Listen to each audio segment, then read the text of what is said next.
ಎಲ್ರಿಗೂ ನಮಸ್ಕಾರ. Welcome to my channel. ನಾನಿವತ್ತು ಕುನಾಫಾ ಚಾಕ್ಲೇಟ್ ಮಾಡ್ತಾಯಿದ್ದೀನಿ. ಬನ್ನಿ ಹೇಗೆ ಮಾಡೋದು ಆ್ಯಂಡ್ ಏನೇನು ಐಟಮ್ಸ್ ಬೇಕು ಅಂತ ನೋಡೋಣ. ನಾನು ಇವತ್ತಿಲ್ಲಿ 100 ಗ್ರಾಮ್ ಪಿಸ್ತಾನ ಮೊದಲೇ ಈ ಥರ ಬಿಡಿಸಿಟ್ಕೊಂಡು ನೆನೆಹಾಕ್ಕೊಂಡಿದ್ದೀನಿ ನೀರಲ್ಲಿ. ನಿಮಗೆ ನೆನೆಹಾಕೋಕೆ ಟೈಮ್ ಇಲ್ಲ ಅಂದರೆ ಸ್ವಲ್ಪ ಹಾಗೆ ಬಾಣಲಿಗೆ ಹಾಕಿ ಫ್ರೈ ಮಾಡ್ಕೊಬೋದು. ಹಾಗೆ ಇದಕ್ಕೆ ಕಂಡೆನ್ಸ್ ಮಿಲ್ಕ್ ಹಾಕಿ ನಾನು ಅದನ್ನು ಮಿಕ್ಸಿಗೆ ಹಾಕಿ ರುಬ್ಕೊತಾ ಇದ್ದೀನಿ. ನೆಕ್ಸ್ಟ್ ನಾನು ಒಂದು ಪ್ಯಾನ್ಗೆ ಒಂದು ಸ್ವಲ್ಪ ತುಪ್ಪ, ಅಂದರೆ ತುಪ್ಪ ಸ್ವಲ್ಪ ಜಾಸ್ತಿನೇ ಹಾಕ್ಕೊಳ್ಳಿ. ಯಾಕಂದರೆ ನಾವು ಸಣ್ಣ ಶಾವಿಗೆ ತೊಗೊಂಡಿರ್ತೀರಲ್ಲ, ಅದನ್ನು ಹುರಿಯೋಕ್ಕೆ ನೀಟಾಗಿ ಬೇಕಾಗುತ್ತೆ, ಸ್ವಲ್ಪ ಜಾಸ್ತಿನೇ. ಸೊ ಅದರಿಂದ ಸ್ವಲ್ಪ ತುಪ್ಪ ಜಾಸ್ತಿನೇ ಆ್ಯಡ್ ಮಾಡ್ಕೊಳ್ಳಿ. ನೀವು ಆದಷ್ಟು ತುಂಬ ಸಣ್ಣಗಿರೋ ಶಾವಿಗೆನ ಯೂಸ್ ಮಾಡ್ಕೊಳ್ಳಿ. ದಪ್ಪ ಶಾವಿಗೆ ಆದರೆ ಚೆನ್ನಾಗಿರಲ್ಲ. ಈ ಥರ ಸಣ್ಣ ಶಾವಿಗೆನ ಪುಡಿ ಮಾಡಿ ಇಟ್ಕೊಂಡು ತುಪ್ಪದ ಜೊತೆ ಫ್ರೈ ಮಾಡಿ ಇಟ್ಕೊಬೇಕಾಗುತ್ತೆ. ಸ್ವಲ್ಪ ಕಮ್ಮಿ ಉರಿ ಇಟ್ಕೊಂಡು ಅದು ಚೆನ್ನಾಗಿ ಸ್ವಲ್ಪ ಬೇಯೋವರೆಗೂ ಫ್ರೈ ಮಾಡ್ಕೊಬೇಕು. ಶಾವಿಗೆನ ನೀಟಾಗಿ ಹುರಿದಿಟ್ಕೊಂಡಿದ್ದೀನಿ. ಸೊ ಈಗ ಇದಕ್ಕೆ ನಾನು ಮಿಕ್ಸ್ ಮಾಡ್ಕೊಳೋಕ್ಕೆ ಆಗಲೇ ರುಬ್ಬಿಟ್ಕೊಂಡಿದ್ದಂಥ ಪಿಸ್ತಾ ಪೇಸ್ಟ್ನ ಹಾಕ್ಕೊಂಡು ಮಿಕ್ಸ್ ಮಾಡ್ಕೊತಾ ಇದ್ದೀನಿ. ಸ್ವಲ್ಪ ಆದಷ್ಟು ಕಮ್ಮಿ ಉರಿ ಇಟ್ಕೊಂಡು ಈ ಥರ ಮಿಕ್ಸ್ ಮಾಡ್ಕೊಬೇಕು, ಇಲ್ಲಾಂದರೆ ಸೀದ್ಬಿಡುತ್ತೆ. ಸೊ ಆದ್ದರಿಂದ ಒಂದು ಸ್ವಲ್ಪ ಹೊತ್ತು ಚೆನ್ನಾಗಿ ಬೇಯಿಸ್ಕೊಬೇಕಾಗುತ್ತೆ ಕಮ್ಮಿ ಉರಿಯಲ್ಲೇ. ಈ ಪಿಸ್ತಾ ಪೇಸ್ಟ್ ಹಾಕಿ ಶಾವಿಗೆಗೆ ನೀಟಾಗಿ ಮಿಕ್ಸ್ ಮಾಡ್ಕೊಬೇಕು. ನೀಟಾಗಿ ಬೆಂದಿದ್ದಾದಮೇಲೆ ಈಗ ನಾನು ಒಂದು ತಪ್ಪಲೆಗೆ ನೀರು ಹಾಕಿ ಕಾಯಿಸ್ಕೊತಾ ಇದ್ದೀನಿ.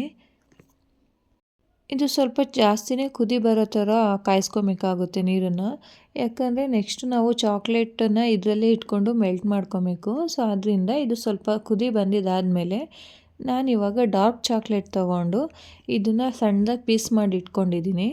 ಆ ಪೀಸ್ ಮಾಡಿ ಇಟ್ಕೊಂಡಿದ್ದ ಚಾಕ್ಲೇಟ್ನ ಇನ್ನೊಂದು ಬಟ್ಲಿಗೆ ಹಾಕಿ ಈ ಥರ ನೀರಲ್ಲಿಟ್ಟು ಮೆಲ್ಟ್ ಮಾಡ್ಕೊತೀನಿ. ಸ್ವಲ್ಪ ಟೈಮ್ ಬೇಕಾಗುತ್ತೆ ಅದು ಮೆಲ್ಟ್ ಆಗೋಕ್ಕೆ.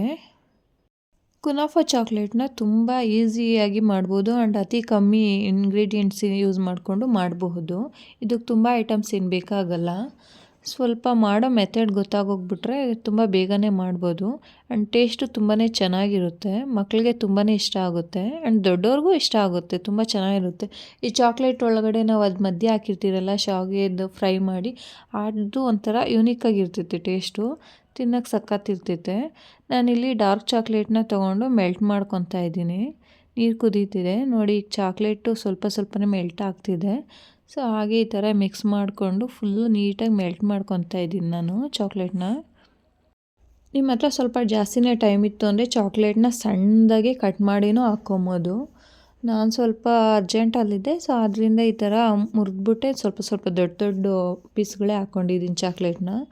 ನೀವು ಇನ್ನೂ ಸಣ್ಣದಾಗಿ ಕಟ್ ಮಾಡಿ ಹಾಕ್ಕೊಂಡ್ರೆ ಇನ್ನೂ ಬೇಗನೆ ಮೆಲ್ಟ್ ಆಗುತ್ತೆ, ಇಷ್ಟೊಂದು ಟೈಮ್ ಏನು ಬೇಕಾಗಲ್ಲ. ನೀರು ಚೆನ್ನಾಗಿ ಕುದಿಯೋವಾಗ ಈ ಥರ ಚಾಕ್ಲೇಟ್ನ ಇಟ್ಟು ಈ ಥರ ಮೆಲ್ಟ್ ಮಾಡಿಕೊಂಡ್ರೆ ಬೇಗನೆ ಆಗುತ್ತೆ. ನೋಡಿ ನೀಟಾಗಿ ಚಾಕ್ಲೇಟ್ ಮೆಲ್ಟ್ ಆಗಿದೆ. ಸೊ ನಾನೀಗ ಇದನ್ನು ಎತ್ತಿಟ್ಟು ನೆಕ್ಸ್ಟು ಈ ಚಾಕ್ಲೇಟ್ ಮೋಲ್ಡ್ಗೆ ಇದನ್ನು ಮಿಕ್ಸ್ ಮಾಡ್ಕೊಳಕ್ಕೆ ಹಾಕ್ಕೊತೀನಿ. ನೆಕ್ಸ್ಟ್ ನೀವು ಬೇಕಾದ್ರೆ ವೈಟ್ ಚಾಕ್ಲೇಟ್ಸ್ನ ಯೂಸ್ ಮಾಡ್ಬೋದು ಅಥವಾ ಕ್ರೀಮ್ಸ್ನ ಯೂಸ್ ಮಾಡ್ಕೊಬೋದು. ನಾನಿಲ್ಲಿ ಮೋಲ್ಡ್ಗೆ ಹಾಕ್ಕೊಳಕ್ಕೆ, ಚಾಕ್ಲೇಟ್ ಮೋಲ್ಡ್ಗೆ ಹಾಕೋಕ್ಕೆ ಕಂಡೆನ್ಸ್ ಮಿಲ್ಕನ್ನು ಹಾಕ್ಕೊಂಡು ಮಿಕ್ಸ್ ಅಂದರೆ ಸ್ಟಾರ್ಟಿಂಗ್ ಹಾಕ್ಕೊತಾ ಇದ್ದೀನಿ. ನೀವು ಬೇಕಾದ್ರೆ ಕ್ರೀಮ್ ಅಥವಾ ವೈಟ್ ಚಾಕ್ಲೇಟ್ನ ಹಾಕ್ಕೊಬೋದು ಅಥವಾ ಆಪ್ಷನಲ್ ಇದು ಹಾಕ್ಕೊಂಡ್ರು ಹಾಕ್ಕೊಬೋದು, ಬಿಟ್ಟರು ಬಿಡಬಹುದು. ನೀಟಾಗಿ ಎಲ್ಲದಕ್ಕೂ ಹಾಕ್ಕೊಂಡು ಈಗ ನಾನು ಮೆಲ್ಟ್ ಮಾಡಿ ಇಟ್ಕೊಂಡಿದ್ದಂಥ ಚಾಕ್ಲೇಟ್ನ ಆ್ಯಡ್ ಮಾಡ್ಕೊತಾ ಇದ್ದೀನಿ.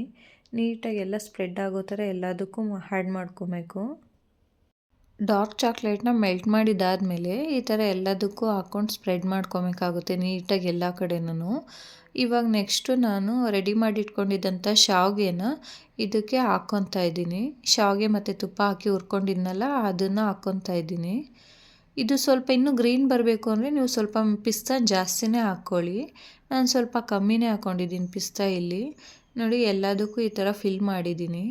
ಶಾವಿಗೆ ಮತ್ತು ಪಿಸ್ತಾದ ಪೇಸ್ಟ್ ಇತ್ತಲ್ಲ ಅದನ್ನು ಈ ಥರ ಫಿಲ್ ಮಾಡಿದಾದಮೇಲೆ ಈಗ ಇದ್ರ ಮೇಲೆ ಮತ್ತೆ ಡಾರ್ಕ್ ಚಾಕ್ಲೇಟ್ನ ಹಾಕ್ಕೊತಾ ಇದ್ದೀನಿ ಇದ್ರ ಮೇಲೆ. ಮತ್ತು ತುಂಬ ಕಮ್ಮಿ ಐಟಮ್ಸಿಂದ ಚಾಕ್ಲೇಟ್ನ ಮನೇಲೇ ಹೇಗೆ ರೆಡಿ ಮಾಡೋದು ಅಂತ ನೋಡಿ, ಬೇಗನೆ ರೆಡಿ ಮಾಡ್ಕೊಬೋದು. ಸೊ ಈಗ ಈ ಶಾವಿಗೆ ಇದೆಲ್ಲ ಮಿಕ್ಸ್ ಮಾಡಿ ಹಾಕಿದಾದ್ಮೇಲೆ ನಾನು ಮತ್ತೆ ಚಾಕ್ಲೇಟ್ನ ಒಂದು ಲೇಯರ್ ಹಾಕ್ಕೊತಾ ಇದ್ದೀನಿ. ಇದು ನೀಟಾಗಿ ಫಿಲ್ ಮಾಡ್ಕೊಬೇಕು, ಯಾಕಂದರೆ ಆಮೇಲೆ ನೆಕ್ಸ್ಟು ರೆಡಿ ಆದಮೇಲೆ ಚಾಕ್ಲೇಟು ಫಿನಿಶಿಂಗ್ ನೀಟಾಗಿ ಬರಬೇಕು ಅಂದರೆ ಇದು ನೀಟಾಗಿ ಎಲ್ಲ ಕಡೆ ಸ್ಪ್ರೆಡ್ ಮಾಡ್ಕೊಬೇಕು. ಎಲ್ಲದಕ್ಕೂ ಈ ಥರ ಹಾಕಿ ಇಟ್ಮೇಲೆ ನಾನು ಒಂದು 2 hour ಆಗೋಷ್ಟು ಫ್ರಿಜ್ಜಲ್ಲಿ ಇದನ್ನು ಇಡ್ತೀನಿ ಚಾಕ್ಲೇಟ್ನ. 2 hour ಆದಮೇಲೆ ಮತ್ತೆ ಚಾಕ್ಲೇಟ್ ರೆಡಿಯಾಗಿರುತ್ತೆ. ಕುನಾಫಾ ಚಾಕ್ಲೇಟ್ ಟೇಸ್ಟ್ ತುಂಬಾ ಚೆನ್ನಾಗಿರುತ್ತೆ. ನೋಡಿ ಫ್ರಿಡ್ಜಲ್ಲಿ 2 ಅವರ್ ಇಟ್ಟಿದ್ದಾದಮೇಲೆ ನಾನು ಮತ್ತೆ ಚಾಕ್ಲೇಟ್ನ ತೆಗಿತಾ ಇದ್ದೀನಿ. ನಾನು ಕಂಡೆನ್ಸ್ ಮಿಲ್ಕ್ ಹಾಕಿರೋದ್ರಿಂದ ಅಲ್ಲಿ ಚಾಕ್ಲೇಟ್ ಮೇಲೆ ಸ್ವಲ್ಪ ಶೈನಿಂಗ್ ವೈಟ್ ಥರ ಕಾಣ್ತಿದೆ.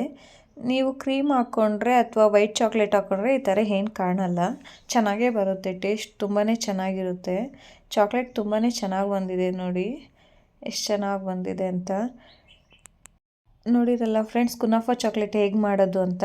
ಇವತ್ತಿನ ಈ ನನ್ನ ರೆಸಿಪಿ ನಿಮ್ಗೆ ಇಷ್ಟ ಆಗಿದ್ರೆ ನನ್ನ ಚಾನಲ್ನ ಸಬ್ಸ್ಕ್ರೈಬ್ ಮಾಡಿ ಸಪೋರ್ಟ್ ಮಾಡ್ತೀರಿ.